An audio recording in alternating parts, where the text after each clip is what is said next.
Aming dakilang Diyos, kami ay patuloy na nagpupuri at nagpapasalamat sa kabutihan mo sa araw na to. Tunay nga ang pang-araw-araw na aming kakainin ay hindi sapat, ngunit ang kasapatan lang ay ang salitang nanggagaling sa iyo. Sa oras na to, sa aming pakikinig sa mga salitang galing lamang sa iyo, patuloy mo po kaming hubugin at palaguin ang aming pananampalataya. At ito ang aming samot dalangin sa ngalan ng ibugtong na anak na si Jesucristo. Amen.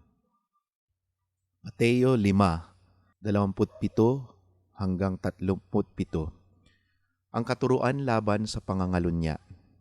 Naririnig ninyong sinabi, "Huwag kang mangangalunya." Ngunit sinasabi ko sa inyo, ang sino mang tumingin sa isang babae nang may kapagnanasa ay nangangalunya na sa babaeng iyon sa kanyang puso. Kung ang kanyang mata ay nagiging sanhi ng iyong pagkakasala, dukutin mo ito at itapon. Mabuti pang mawalan ka ng isang bahagi ng iyong katawan kaysa ang buo mong katawan ang itapon sa impyerno. Kung ang iyong kanang kamay naman ay nagiging sanhi ng iyong pagkakasala, putulin mo ito at itapon. Mabuti pang mawalan ka ng isang bahagi ng iyong katawan kaysa ang buo mong katawan ang itapon sa impyerno. Paghihiwalay dahil sa pangangalunya. Sinabi rin naman, kapag makikipaghiwalay ang isang lalaki sa kanyang asawa, ito'y dapat niyang bigyan ng kasulatan ng paghihiwalay. Ngunit sinasabi ko sa inyo, kapag nakipaghiwalay ang isang lalaki sa kanyang asawa, maliban kung ito ay nakikiapid, itinutulak niya ang kanyang asawa sa pangangalunya, at sino mang makipag-asawa sa babaeng hiniwalayan ay nagkakasala rin sa pangangalunya. Katuruan tungkol sa panunumpa. Narinig din ninyong sinasabi sa inyong mga ninuno, huwag kang susumpa ng walang katotohanan. Sa halip, tuparin mo ang iyong sinumpaang panata sa Panginoon. Ngunit sinasabi ko sa inyo, huwag kayong manunumpa kapag kayo'y nangangako. Huwag ninyong sasabihin, saksi ko ang langit sapagkat ito'y trono ng Diyos. O kaya'y, saksi ko ang lupa sapagkat ito'y kanyang tuntungan. Huwag din ninyong sasabihin, saksi ko ang Jerusalem sapagkat ito'y lungsod ng dakilang hari.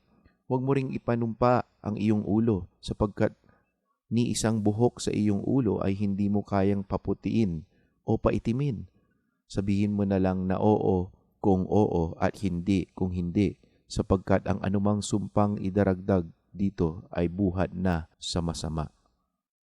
So dito natin makikita, no, ang daming mga alituntunin na sa pag-iisip natin ay kagaya na lang ng sinabi ni Jesus dito sa alituntunin tungkol sa pangangalunya.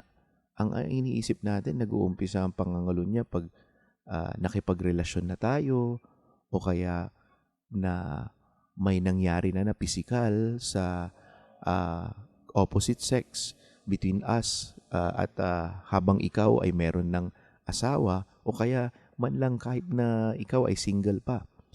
Ngunit dito niya pinakita na napakalaki pala yung pinagmumulan ng kasalanan. Nagmumula ito sa ating mga isip sapagkat tayo ay nasa fallen state natin na kung saan minana natin kay Adan.